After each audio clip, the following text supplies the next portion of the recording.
Hello, everyone, and welcome to another Search Engine Journal webinar. Today, we are joined by Kevin Rowe, CEO of PureLink, and we're going to be talking about something that is just amazing. I mean, if you've been in this industry any amount of time, then you are definitely going to want to, listen to this presentation when it comes to link building. Links are probably one of the most difficult areas, in my opinion, when it comes to search marketing, from what is important, what's not important, et cetera, getting it done. But Kevin is a pro at it, and he's here today to tell us how he built 600, that's right, 600 quality links in 30 days. My name is Brent Satoris. I'll be moderating today. Kevin, why don't you tell us a little bit about yourself, and then I'll jump into some webinar housekeeping points. Sure. I'm Kevin Rowe, founder and CEO of PureLink. I've also founded Rowe Digital. PureLink is my second seven-figure SEO company. And then we're actually working on my third right now. I'm really interested in and passionate about really evolving the off-page SEO side of the business. I know it's old. We've been doing link building for a long time. It's really outdated. The technology, the technology is behind where it should be. And I'm really interested in understanding, Google Quality Rater guidelines and how they actually have an impact on link building. And I've worked with companies like Hyatt Hotels, Bulletproof Coffee, Custom Ink. I've consulted for Coca-Cola. And right now my real passion is bringing technology and expanding the implication of off-page technology and automation in SEO. Awesome. Quick housekeeping points just to keep everybody informed. If during the webinar at any time you have any questions or comments, please feel free to ask them through the webinar question box. It's at the bottom, either right or left. It's in the bottom of your screen. They have a little comment box there where you can ask those questions, and we'll try to get to them and answer them and so forth. Throughout the presentation, I believe we have some. Do we have any polls, Kevin? I can't remember if we have any polls in this presentation or not. We'll have one poll around slide 6. Perfect. There you go. We have one poll, and we will make sure that you get the opportunity to participate. We do ask that you just take a moment and participate. It's very helpful for both Kevin and myself to kind of understand what people are thinking and where you're at in your cycle of link building and in digital marketing. So if you can take a moment to answer that, we'd appreciate it. I mentioned earlier being able to ask questions. We will have a Q&A at the end of the presentation. I highly encourage you to hang out for it. The Q&A is where we get a lot of personalized and deeper dives into some of these discussions and some of these points. So if you have a question, toss them in that question box and we will get to it in the Q&A. We'll do our best to link any resources, but if we miss something for any reason and you want to know what it was, just ask us and we'll make sure it gets linked in the chat. And after the webinar, please stick around for our short survey. When I say short, it's really short. It's like 5 minutes or less. We use this to really gauge how we improve our webinars and how we adjust the format to make sure it's super useful for you. So if you can just take a couple minutes and do that as well, I appreciate it. We will have all of this is being recorded and will be made available through a recap post on Search Engine Journal. I believe on Tuesday is when they're now publishing those, Monday or Tuesday, but definitely check Search Engine Journal for that. And without any further delay, let's dive into it. Kevin, take over. Thanks, Brent. So this is exactly what we're talking about. How I went from 0 to 600 links in 30 days. I know that sounds, wild, possibly unrealistic, but we were able to do it with a very small team. At the time that I was able to do this, we had a team of 2 people, 2 SEO specialists, outreach specialists working on a link building program. And I'm giving away everything here. I'm giving away all my secrets, how I did it, the process I used. And I'm happy if you have other questions and you would like to go a little bit deeper into this topic. Always happy to answer more questions or provide some more documentation on it. But first, I want to tell you a story. When I was in, I believe it was middle school, just before high school. After I got home, I used to like riding my Huffy bike, and we'd go out behind the trails, up around my house, and this little Huffy, I think, if I could ask everyone to show their hands whether or not they owned a Huffy when they were younger, I bet I would see a lot of hands go up. A lot of people understand what the Huffy is. It's not a high-end bike. It's a bike you use to get around. At the time I was living in a trailer, so we didn't have a lot of money. growing up. So but it did the job. I just needed some freedom when I got out of school to ride my bike around. Well, I've evolved. I've changed. My interests have changed since, since I was riding my Huffy around in my neighborhood, and my needs changed, right? So the needs, as my needs changed, the technology I needed to accomplish what I needed to accomplish changed. Fast forward 20 years, I now own a Trek triathlon bike. So my interests now are triathlons. Last year I did a half Ironman. And so the technology, the knowledge I need changes as your program changes.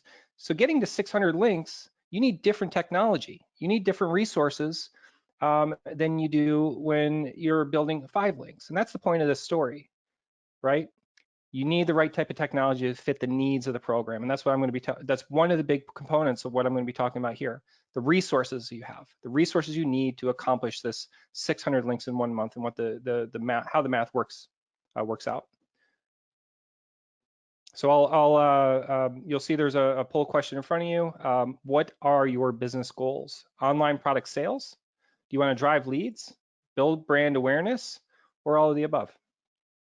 Beautiful. And we can see kind of a little bit on, the how many people are voting. So I'll pay attention to it. And as soon as we'll give you guys a little couple, seconds, maybe about 30 more seconds to just kind of get your vote in. So again, if you could just take a quick moment and, go ahead and answer that. Again, what are your business goals? To online product sales, drive leads, build brand awareness, or all of the above? And I think we have a pretty good statistical analysis. So I'm going to go ahead and close the poll, and I'll share. All of the above was the winner, with driving leads as the second, which makes sense. I could see that. Great. Now, what type of links do you build in this program? So there are a lot of different strategies. There are a lot of tactics out there. I'm going to preface this. I made a post on LinkedIn earlier today, and part of my webinar, I just had a great webinar where we talked about this topic. We don't listen to Google when it comes to how to build links. So I just want to I want to clarify that. I'm looking at building types of links that are actually going to have a positive long-term and short-term impact on ranking. What I found works: in-article editorial-based links. And so that's specifically the type of program that you need to build in order to get to 600. That means you don't do 10 different types of link building. Stick to one type that is impactful, that can have an impact on ranking, and run an efficient program with that one tactic. It's the same premise when you're starting a business. Don't start an overly complex business, because it's overly complex to scale. Same with, start a business with a product in mind, simple processes, and then scale those up rapidly. To give you an idea of some of the metrics, I hope you can read this. A study from MailChimp gave a some general numbers about open rates and click-through rates, an email campaign. So you're looking at anywhere from 15 to 29% open rates, with a click-through rate of 1.5 to 3.5%. And if you've ever run your own cold outreach campaign, you know that your typical successful placement rate are more often than not falling well under 2%. And depending on the tactics and how aggressive you are in filtering through your list when you do the outreach, and how customized you make the emails. But a good rule of thumb on a larger program, many of us have experienced a 2%, and these are the numbers. These are how the numbers break down, though. In order to get 600 links with the general open rates, according to the MailChimp study, you're looking at a prospect list of about 40,000. Now, you need to build this prospect list pretty intently. So it's going to take some time. And I'm going to talk quickly about the different areas, different components of a link building program, and which components take the most time. And you see right here, the components in red: list building, custom emails, content, creating content if you do need to create that content, whether it's white papers, infographics, whether you're talking about guest posting. And then the outreach are the big part of it. Finding the contacts, follow-ups, and verification, a lot of that can be semi-automated. But if you want a high conversion rate and you want to build a robust list to get to 600 links, this is the type of, these are the different components to the program, and these 4: list building, custom emails, content, and outreach are the most time consuming. So just keep that in mind. Now, this I thought this was interesting. So a survey of 300 bloggers about why they don't reply to emails on a pitch said that, and if you can read this, if not, I apologize. Basically, the pitch doesn't fit the audience's relationship, the blog's audience. That makes complete sense. So what does this mean? It means for you, you have to, if you want high conversion rates or any conversion rates at all, you need to have custom tailored one-to-one outreach for a blogger. So do you think that's realistic for 40,000, 50,000 prospective bloggers? And how long is that going to take you? I'm going to map that out for you. And we're going to explain some math. I'll give you some math behind the size of the team you would need to do this under the traditional current, um, yeah, I'd say current standard metrics in an outreach campaign. So you're looking at full-time people, anywhere between 14 to 58 people to build 60 links and with over 30,000 emails. Just let that sink in. 14 to 58, and I was able to do it with 2.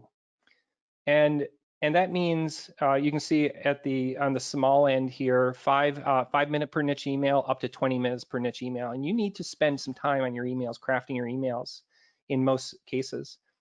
Even with 5 minutes per email, which if you've ever sent an email pitch, that means finding the information, finding the person, finding the contact information, finding the blog, crafting a pitch, and that means you have to read through their blog as well. And it's going to take you about 2,080 emails per month, and then hours per month per person. A general person has about 160 hours. And just keep in mind, you're doing email outreach or link building. There's a burnout metric nobody talks about. Link building is mind-numbing. And so even on 160 hours, you've got to give people some flexibility, right? So estimated 2,308 hours, in 1 month in order to get all these emails out. So you're looking at about 14 people. On the high end, if you're taking up to 20 minutes per niche email, you're looking at 58 people, 9,231 hours worth of work. That's a lot. It really is.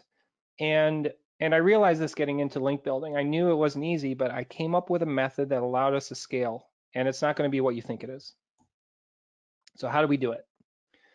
First off, as I said, narrow your niche, your tactic down to one tactic.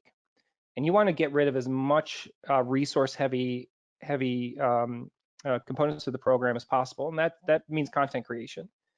So, I know that there's a lot of popularity in leveraging studies and unique research, creating that content, and then generating links from that. And that does work. It's completely legitimate, but it's not going to get you to 600 links in 1 month. What I did was you narrow it down to thematic reclamation and unlinked brand mentions. And an example here, Bulletproof Coffee. Bulletproof Coffee has a strong brand. If you do know, if you're into growth hacking and biohacking, you probably know what Bulletproof is. And so you can go in and search in Ahrefs or using Google's search operators to find mentions of the word bulletproof in this case. Or you can find thematic reclamations. That means going out and finding blogs that talk about a specific topic. So in this case, coffee. So you're looking for blog articles to talk about coffee. So the objective here, is to find as many of these mentions and getting a link inserted into those articles. That could also mean an unlinked brand, a broken link potentially as well. In this case, we used these 2 tactics. We didn't do broken link. We didn't create excessive guest posting. We didn't, the team didn't rather create any on-page content that was above and beyond what already existed. So how do we do it? There's 3 components to a scalable link building program. First off, as I said, the technology. Making sure you have the right technology in place. The relationships, and I can't emphasize that enough. I'm going to talk more about relationships right now. The number of relationships you have is a big one. PR, the strongest, the best PR people you'll meet, if you've ever hired, recruited, or worked with a really strong PR person, it's all based on the relationships he or her has.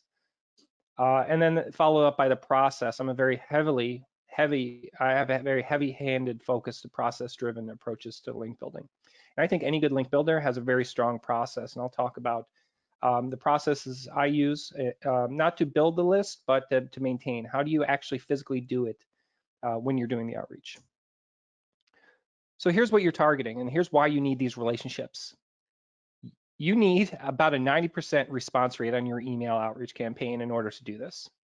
And with that, all you need is 700 sites to reach 600 placements. So if you have a 90% successful response rate and successful placement rate, um, you don't need to go over 700 placements to start to reach this high volume.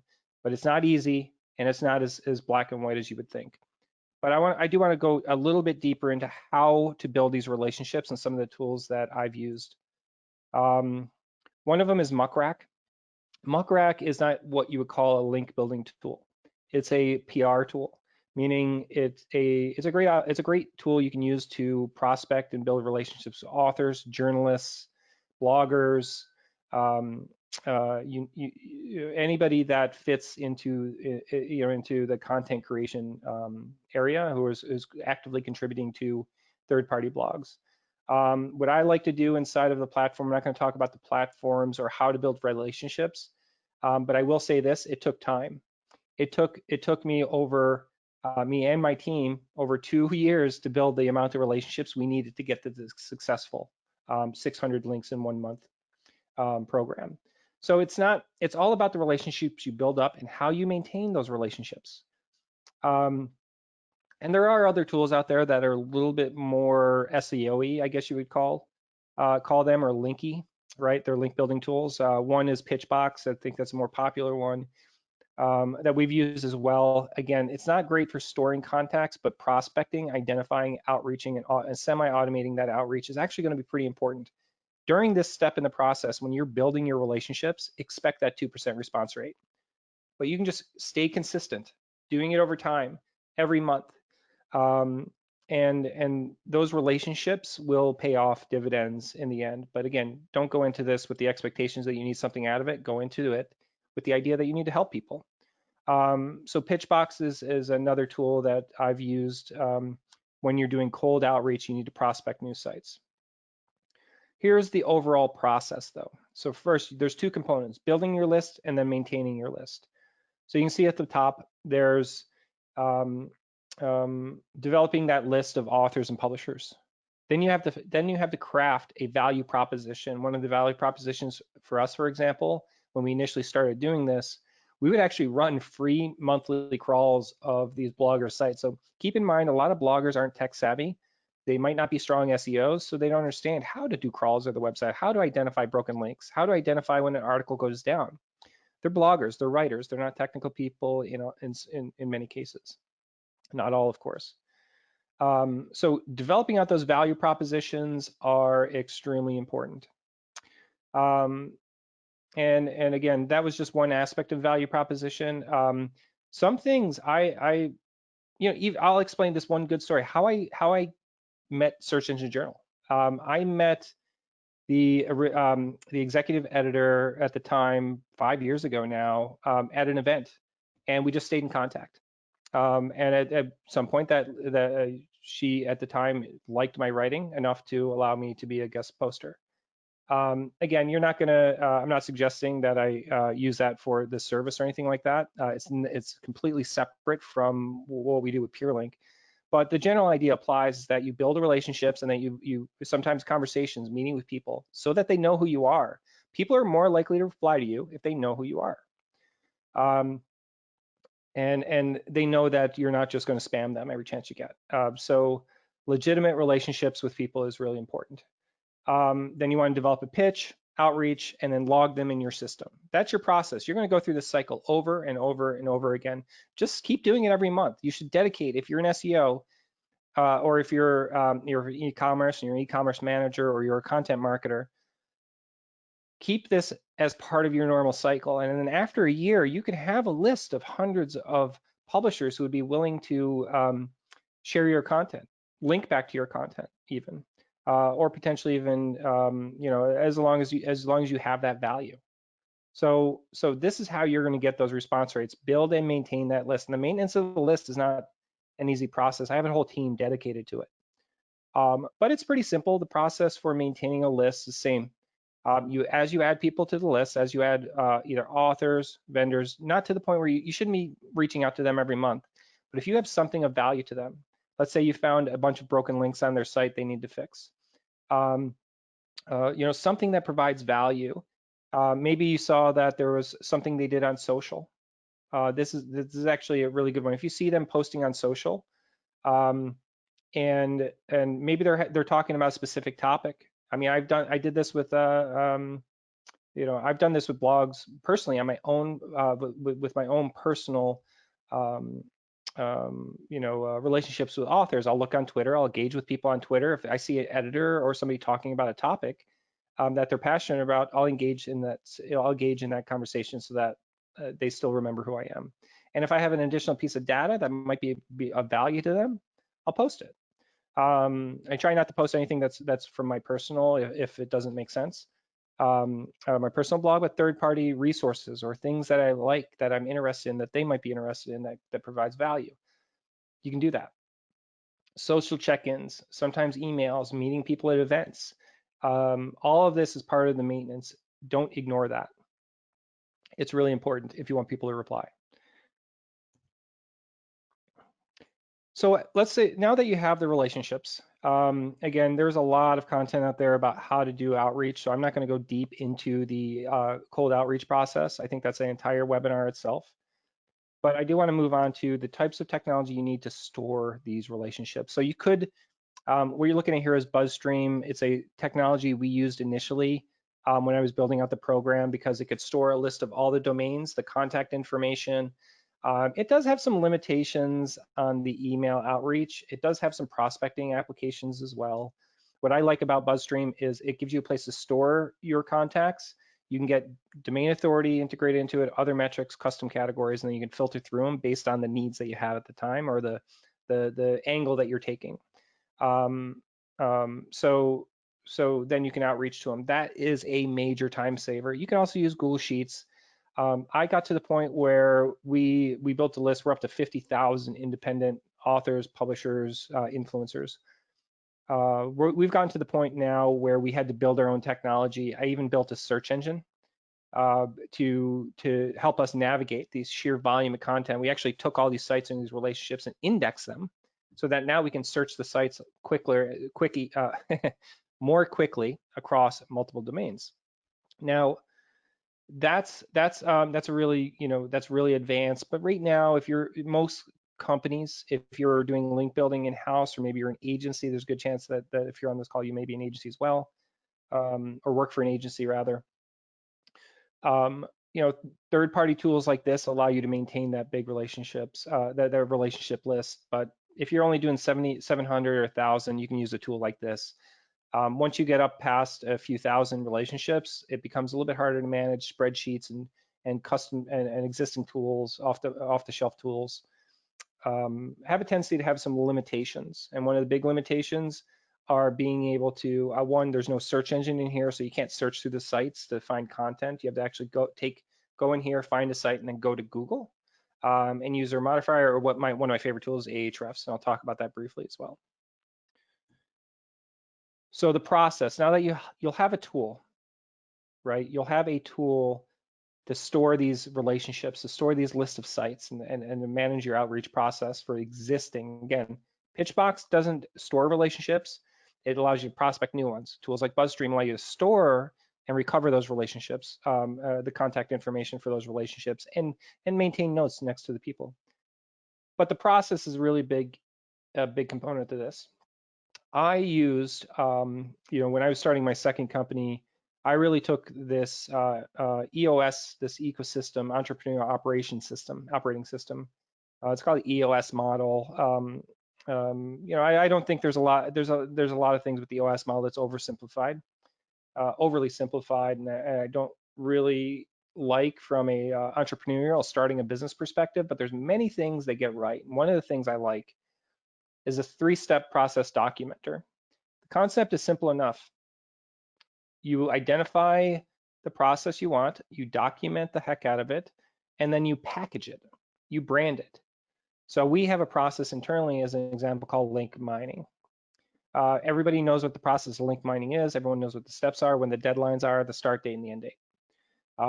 It gives you a great reference point, and I think EOS made a really strong argument for a simplified the process documenter approach, meaning documenting and branding your processes.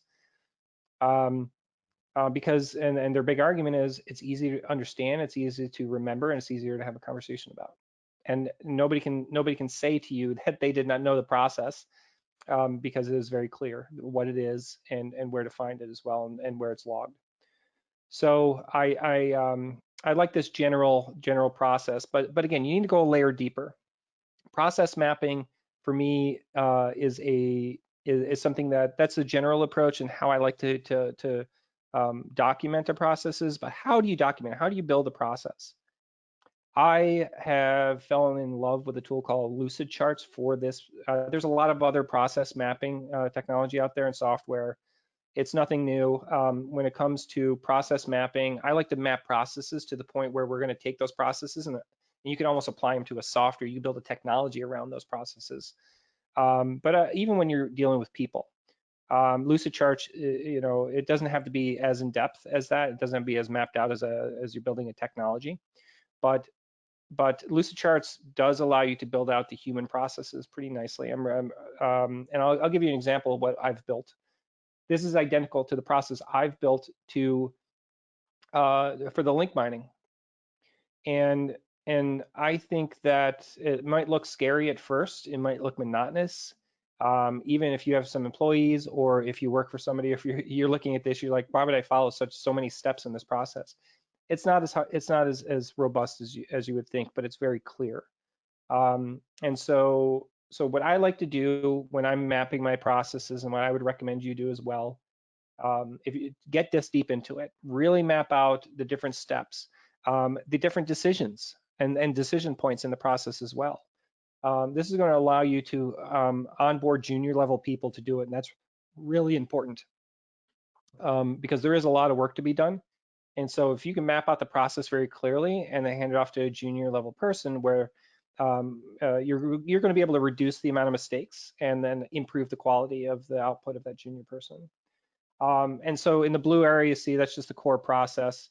But then off to the left, I actually went as far as identifying the logic that people need to use. So when a new client comes on, this is the process of mining, not the process of identifying and building relationships with sites. The process of, I already have these sites, I'm mining through the sites we have in order to get it. So I mapped out this process so clear that we were able to get through a site, a couple of sites a minute, as opposed to one site every 5 minutes for email outreach.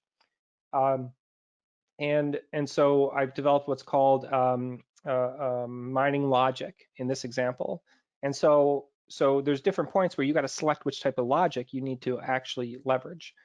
I'm not saying you have to go this, maybe insane. I've been called a little bit insane for going this deep. But it does help you identify the different key areas and when decisions have to be made. And then also at points you need approval, senior level approval. That's really important. Good link building program needs a senior level person to approve and review. And here's an overview of the process. So you need to first, this means you already have the sites in your database, you already have the relationships, you have the tool in place. Now, what is the process you're going to use to do the outreach? Again, remember, you're only doing two types of link building: unlinked brand mentions or thematic reclamation, meaning finding articles about specific topics. So first off, just identify the criteria, right? You need to identify the metrics and the pages you want to actually be link building to. What's your content? What's your resources? Ideally, something that already exists on your site as opposed to making something new. That's a really important part of this. If you have great content on your site, the link building process becomes efficient by default. You need to be able to search through the index of your sites following that. So filter and then manual review of each site. That's the next step. So you've identified the metrics, you know the quality, the niches, and what content you have that you want to distribute or get links to. Then you're going to search through I call it an index because we have an index internally, and we've actually physically indexed and crawled all of the sites. But most people won't do that. what you're going to do is you're probably going to have a spreadsheet or something that you need to be able to filter through based on niche. And what I like to do, one thing I'd like to do when indexing sites, I like to take the main navigation of the site, and that way you can put that into a column in your database or your table, and filter by the different types of the keywords in the navigation for those sites. A little bit time consuming to do, but a great it dramatically reduces the amount of time it takes to mine. Then you're going to go through your pitch prep. So really all this is you're going to create one paragraph and come up with a really solid angle and see if you can get that paragraph integrated into their article. One thing I find works really well, you know, you can call this a bastardized version of the skyscraper technique if you want, or a, an alternate version. But you want to find something that's going to enhance their article that you have in your content. Now that's really important. Otherwise, they will reply to you, but if you're not going to enhance the value of the article, there's a good chance this isn't even going to go through. Then you're going to go through outreach. So that means you go into your buzz stream if you're going to be using that, and then find your contact, build your list of the project, and then you do one-to-one pitches. Don't do bulk pitches across multiple. You're going to want to go in, identify the audience. If you're really good at grouping and clustering, you could probably get groups of 5 to 10 sites together that have the exact same audience to maybe make the pitch. But nonetheless, what you're sending them from something to insert in their article has to change, right? So there's going to be a lot, most likely one-to-one outreach. Then you need to reconcile it every month. I have used a number of crawler tools to check sites for links and see if they go live. You can use Scrapebox, you can use Moz.com. Scrapebox is more of the SEO tool. Moz is more of something a little bit easier to use, where you can upload a list of sites and see if your links apply, or pages, and see if your link appears there. There's other tools you can do it manually if you're running very small programs. Typically, when we're running programs, there's thousands of links, so we need to use automated tools. And I've even gotten to the point where I just built our own crawler using Python. So here's the process of prospecting. So when you've identified the site you get links on, now you have to go out there and find mentions. So you're going to be filtered down your list. Maybe you do it by DA, maybe you do it by whatever other filters you have to narrow down that list of sites you need to outreach to. So next, one manual, very manual. This is the slowest way to do it, but it does work. Using the site operator in Google and site colon, and then at the end you'll see, in this case I put my name. So I'm looking for my mentions of Kevin Rowe on Search Engine Journal, for example. I suggest don't pitch Search Engine Journal like this because I don't think you're going to get a response. But here's here's an example. So you're going to go in here and look for pages that have a list of keywords. Then you're going to export them, right? So then you're going to save every page that you could possibly find to help pitch. You can also do this in Ahrefs. I like Ahrefs a little bit better than going the manual Google route. One of the reasons you can upload a domain and get an unlinked brand mention in there. So if you're looking for a physical brand mention, typically you're going to be doing this for a product brand. Maybe if you have an executive influencer, they might be having a lot of mentions. But this will allow you to use the features in Ahrefs, make it a little bit easier to identify and filter through your results. Then you go back. So once you've identified that final list and you know of all the pages, so then you're going to go back into, this is just a screenshot of BuzzStream. This isn't our list. These are just, this is just a random screenshot. We don't have any relationships with any of these sites, just as a note. But you'll see there's advanced tagging, there's domain authority, number of followers and social followers. A lot of the metrics you can get out of here is great. So you're gonna go in here, identify the list of sites that have the mentions, and then you're going to manage the outreach process through there. I won't go too deep into what Scrapebox is and how it works.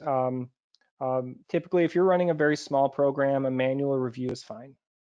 You're going to be able to, if you're only trying to get 10 links a month, 20 links a month, You don't need a robust thing. But again, if you are going after the 600 links in 1 month um, goal, if you want to get really aggressive for that, you're definitely going to need a tool to verify when the links go live. And right now, BuzzStream doesn't have a comprehensive way to do that. But a quick pro tip: if you really want to get into this, and you're just an advanced technical SEO, you want to scale your link building, you might want to think about building your own search engine. And I know this seems like a lot. There's tools out there, and this one is Sphinx. This is what I used initially. There's another one called um, uh, um, Elasticsearch, which might be a little bit easier to implement. And Sphinx is an open source software. So what I mean by a search engine, I mean you want to crawl, index these sites into your database, and then index the pages on the site as well. And that actually dramatically, that process I just walked you through of finding the unlinked brand mentions, under my name, for example. If you build a search engine, that's going to take the research process from around a minute per site to a few seconds per site. So you can see the time save here. So there's no tool. I have not found a single reliable tool. You can try with a Screaming Frog, but I've never, we've talked to Screaming Frog. We've tried to do this with Screaming Frog. Never been able to crawl and search a large number of sites for one specific keyword of a specific list that we have. That's really an important part of it. So consider building your own search engine if you really want to scale this up, and this is going to be a big part of your life. You may not need to go this deep into it. It is time consuming. This is the search engine I built has cost over what this part of the whole system was $50,000 to build out, as an example. But you can build out something simpler for sure if you don't need that upfront investment. And with that, I'm ready to jump into Q&A. Beautiful, Kevin. Great information as usual. In fact, Kevin actually expanded the presentation after we had done our personal run through, and it's even better than I expected. So I think everybody would be appreciative and is appreciative to this information. It's very seldom that a link builder of your caliber will actually share honest, information about how they build their own network, right? Even though we appreciate the fact that it's such a tedious task, it's not even really, it's one of those that you definitely want to assign budget for and have somebody help you with. Mm-hmm. But even beyond that, it's really good to have that kind of information out there. And I appreciate you kind of mentioning, that search engine journal is probably not the greatest. We actually used to have a really big problem with people trying to contribute and do links. And so we went, 5-6 years, even longer ago, we actually created a plugin ourselves, again, just like kind of you Yeah. did, a solution. We called it Link Patrol, and it actually monitors outbound links from your site. And if Mm-hmm. too many links are the same, or too many links are similar, or they have certain brands or certain authority rankings, then it alerts us. And so we're able to identify writers who are linking out and stuff like that from a linking out perspective. So there's a lot of really cool tools like that that you can either create or purchase. But this really great information. We have a ton of actually really good questions. So I'm going to dive right in. Because we just really have a lot of cool questions in here I want to let you get to. Do you recommend building local NAP listings for B2B companies? Also, what are your thoughts on scholarship links? So first with the NAP listings, name, address, phone number. So for businesses, I've worked with this one company. They sold casters in South America, and they were out of Florida, Miami. One of the things they were looking for, it was a B2B company, of course, selling casters to like hotels. And they wanted there was a lot of people searching for casters in Florida. So in that case, the NAP listings and the local listings are important.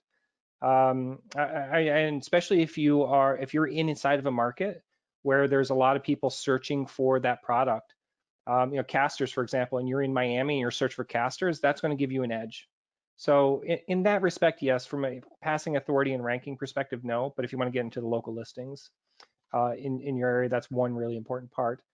The second component to that, Sorry, what was the second part of that question? Scholarship links. Scholarship links. All right, so here's I'm going to tell you what Google says. I'm going to tell you what the market thinks, and I'm going to tell you what I think. So first off, Google says it doesn't provide any additional value above and beyond it, above and beyond any other type of link. There's no special value attributed to it. I'd be careful in the wordings of what John Mueller has said about that. I wouldn't say John Mueller's a liar by any means. His phrasing is smart as hell. The guy's a smart dude. So how he says stuff sometimes, I don't remember the exact phrasing or the article that he wrote about this, but I'd say really look into that, how they say it. But nonetheless, I refuse to, and I recommend not to not use Google as your source of information about what types of links you should be getting. I had a really good conversation with Christoph Kemper from Link Research Tools a couple days ago about that very specific topic. Google doesn't care about your links or that you rank in the search engines, but you do. Don't follow Google's recommendations. It's a big conflict of interest. Focus on your goals. Secondly, the market. And there's been some posts on Search Engine Journal, Search Engine, other publications as well, about whether or not they pass value anymore. And it seems to be like there's no settled law on this, meaning some people are saying that it no longer passes the value that they used to, that a .edu which is a scholarship-based program where you're trying to get a .edu link, has no additional value than other sites. I think that's just kind of misleading. So my stance on it is that the .edu is a more trusted source for a link. And it depends on where you're going to get that link, but I've seen sites rank extremely well. So based on my own analysis, I've seen sites with strong .edu link profiles outrank a lot of other competitors that they shouldn't be in outranking. I don't have an exact case study available, but so my take on it, the reason why I think that is, it's a trust factor. So Google's algorithm, when they're analyzing a link profile, whether or not you really care about the Google Quality Rater guidelines and how that plays a role in evaluating reputation of a site. I believe that there's components to the algorithm that evaluates a link that, of course, Google hasn't shared. I think a lot of it is the trust component. You can use Moz or Majestic, excuse me, to evaluate that, but I think there's value in it. Every type of link has a different type of value, whether that's a contextual value, a trust value, a citation flow, if you want to use that term. I think it has its value, and I do recommend if you can integrate that as part of your program, if you especially have a new site that you need to build trust for, yeah, they do work from that. But I don't expect direct ranking improvements. So you have to have a proper KPIs for evaluating program success. Don't expect immediate ranking improvement for targeted keywords on targeted pages as a result of that campaign, but build your site authority. And then what you're going to start seeing is the links you build directly to pages actually have more of an impact, because I believe it's because you have that more authoritative profile. Yeah, and you always have to, I would just second, like really pay attention to the wording. You're trying to decipher from Google what they want you to think. And I was good, friends with Matt for a while. I'm friends with John Mueller now. Gary, a lot of these guys I know pretty well, and I've also been involved in alpha programs and NDA programs and stuff.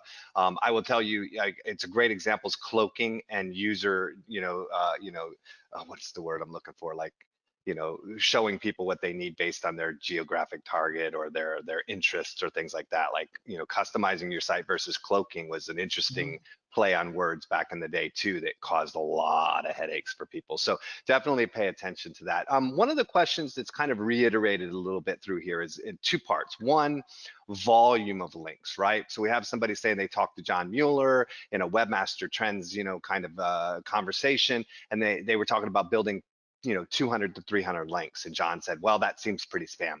And another question here is, just about, does Google and other search engines see massive volumes of link building as spammy? So that's the first part of the question. And the second is, how valuable are links today versus the past? Are they decreasing in value, or are they still as valuable?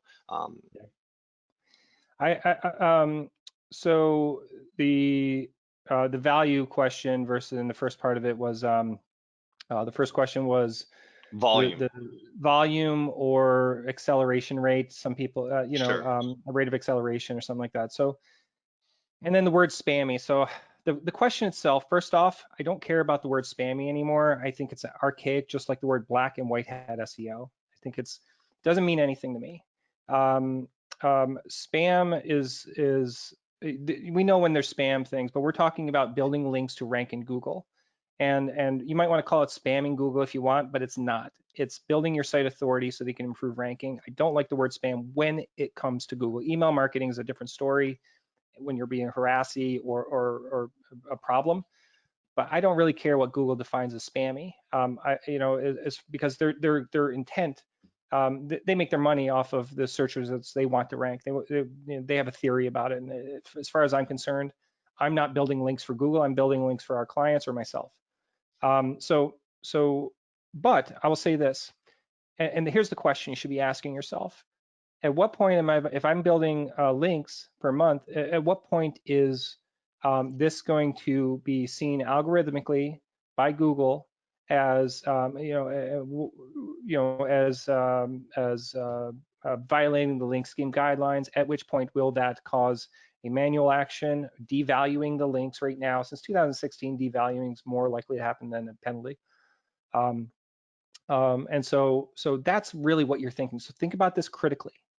Um, and here's the answer from a data standpoint. I have seen one program, the only program I've ever seen, and we didn't do this, but I've seen other link builders do it, and they got a site penalized, a major site, a big site, one of the big brands with millions of links. They got a manual action.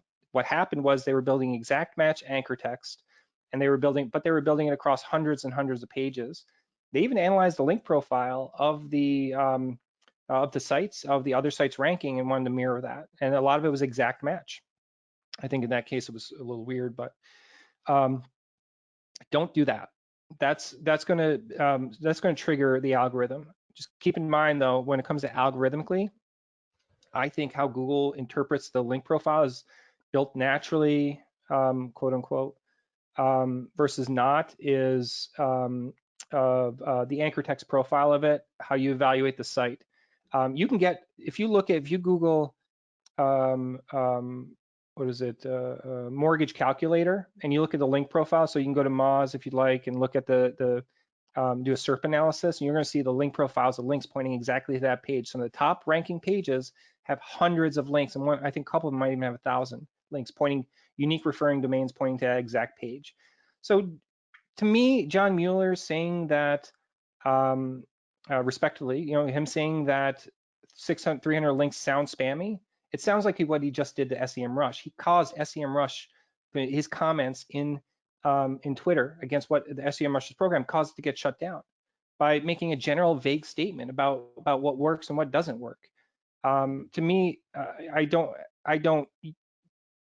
trust his opinion, but him as a person, but I don't take his recommendations when he say this will be spammy, or this is likely to get you penalized, or this is likely to have X impact as a result of search engines. I ignore all that because I see it. We Well, see. we've gone into the phase of AI, right? Rank Brain and a lot of other kind of algorithmic automations that they have added in, to where even now sometimes when you talk to Martin or any of the guys, sometimes they'll make comments, if you want to start looking at their wording, where we don't really know how that result came out, but we just know that we liked it better, right? So there's a lot of aspects to Google right now that they don't even fully understand internally, well, or that they're not willing to acknowledge understanding. Yeah, and a lot of their objectives right now is to make sure you're not doing link building. As far as I'm concerned, like that's part of their objective. So just kind of driving on into another area, because I think we talked about a little bit of like, kind of like the Google side of like looking at, volumes or so forth. But let's talk a little bit about strategies for people who don't have a lot of time. I think that happens a lot of times. People are like, look, I know link building is important, but I'm running a small size company. I wear 25 hats. I've maybe got only 10 or 15 hours a month to spend on link building. Is it reasonable that they can have success in that small of an amount of time? And what would be your kind of like low hanging fruit for some people that are just looking to build a couple links a month and really don't have a lot of time? I would say use that time to build your relationships. I mean, the model I laid out here works. Just use some time to build relationships. Don't worry about the exact outcome of a link right now. Build your relationship with your bloggers. Um, that said, if you want like a short-term impact, 30-day turnaround from start to finish, that means you're not building resources, but you're starting, say, hey, I want to start this program on the 1st, I want to end it on the 30th. Your best bet is outsource if you're in that type of situation. Link building is not that easy. But let's say if you really want to do it, what I would do, if you know, again, that now going down to the simplest, hackiest way. So now let's talk about link hacks and growth hacks. All right. Um, so I wouldn't say broken link building, unlinked brand dimensions. If you have a strong enterprise level brand with a strong reputation, the unlinked brand mentions is going to be probably your best bet. If you don't and you have a smaller brand or a small website, broken links is it's harder to do than you think. But I have a few. I can post some operational processes. There's some great videos out there how to do it really efficiently, semi-automated to actually secure some links. That said, those are probably the ones if you don't have content, you can't create content, and you have very limited time to do outreach. Those are probably, I would say, your best tactics without outsourcing. And without me advocating for any of these networks of links or anything like that, which I don't advocate for, the link networks. Again, it's outside of things like that. Now, your best bet on I have found it to be the easiest when I've had about 10, 15 hours, or I've had somebody with 10, 15 hours. I'll create a piece of content. The skyscraper technique for me kind of works. Creating a piece of content that is technically better than everybody else's, and then just outreaching to a couple of bloggers to get it, naturally outreaching to them to get a couple links. I did that when I first started creating content on our site, probably around 2013, 14. That was a popular tactic for me, and that tends to work extremely well. So to try about 2 to 3 hours building out a really good piece of content, and then maybe doing outreach and build it for the sites you want to actually get linked on. Build your piece of content for those sites, and then outreach to very similar sites in that niche. You'll probably be able to secure a couple links a month for that. Beautiful. We tend to look at, the big sites and the big wins initially when we look at link building. We're like, ooh, I'm gonna go for a big, high domain authority site, or I'm gonna go for, a site that's really large, or one of the top 10, in the industry. What do you think about going after sites that are really relevant, but just really don't have a lot of traffic? They're small sites, and maybe the links, are not going to have as much authority, but they would be very relevant. Should people go after these smaller niche sites? And also another kind of add-on question to that is the concern that do lower authority site links to your site hurt you? Yeah. So I like to answer that question because it's a really popular question based on how I've analyzed and what I've seen for link profiles of existing sites. Some of the top ranking sites, whether it's a very competitive high search volume keyword or maybe like a long tail keyword you want to rank for, I always see them having a natural profile built out, right? So their profile exists of high authority sites where there's a lot of trust being passed. And then there's also sites that are extremely niche relevant. So general rule of thumb, analyze the SERPs first. There was actually pretty good article about why not to do this, came out in Search Engine Journal, a couple months ago, and how the reverse engineering Google algorithm isn't something to do. I disagree with that article, but just keep in mind there are people who can test this idea. But I like to analyze the link profile of the top ranking pages and top ranking sites, and then develop my link profile based on that. And then how you compare to this. So a very simple way to do it is looking at page level links, potentially, as opposed to site-wide links. See what their distribution is in terms of authority. Do not just use DA. It's just not really a good standalone metric to analyze link profiles, but you could start there if it's simple and it's all you have access to.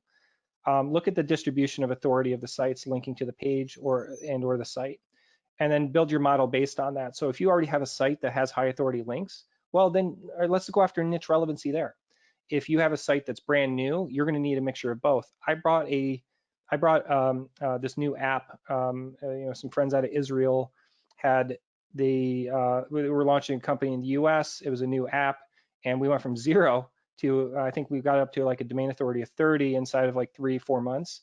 But there was a PR company doing outreach, getting links in TechCrunch, things like that. And then I had the company at the time was we were focusing on niche relevant blogs that were just finding links, and we didn't care about DA. We looked at the whole profile of the link, right? So DA, trust flow, organic traffic, um, spam score, all of that is really important.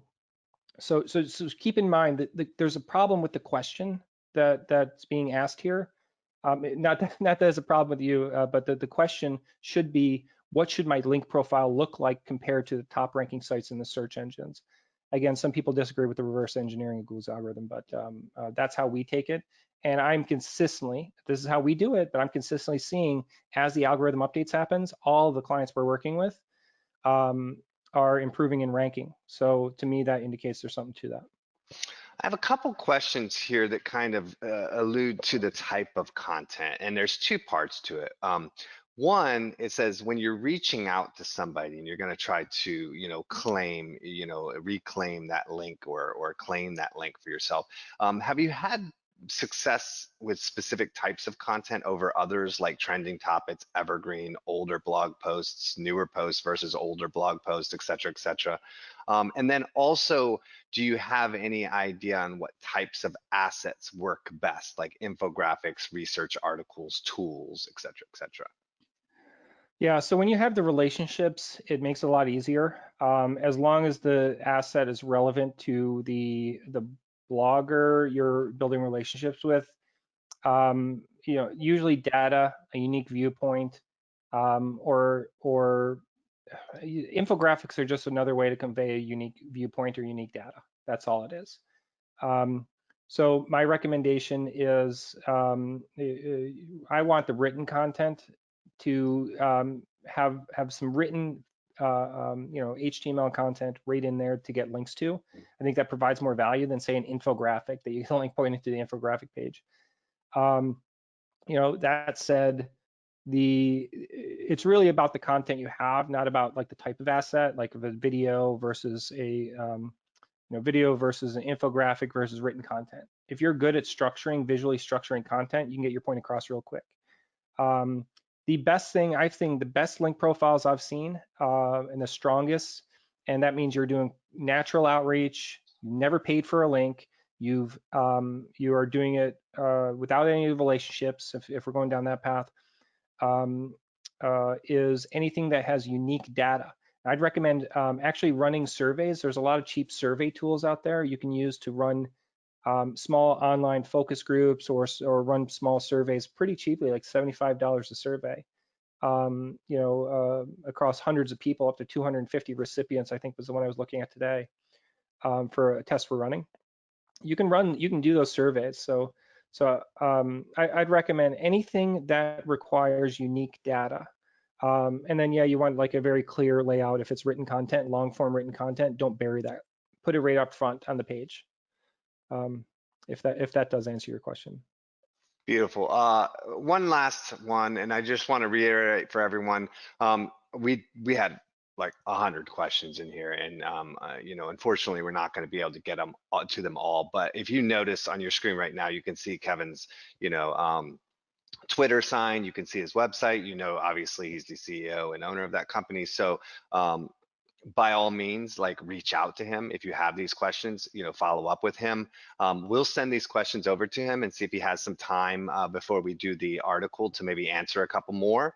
But just know that like we'll try to get these answered, and that Kevin is available to kind of reach out to if you want to continue this conversation with him. I'm sure he'd be happy to, either himself or somebody on his team can help answer some of these questions. The last question I did want to ask and talk about, because I do think this is one of those historic questions, is reciprocal linking. What are your thoughts on that today? That's funny. I've had this question come up a lot lately. I don't know if there was an article that was published about it I don't know. or something. You know, um, so so probably one of the few times I would look to Google's link scheme guideline document they said at scale, this sort of thing is not appropriate. And I would probably agree that algorithmically they could do it.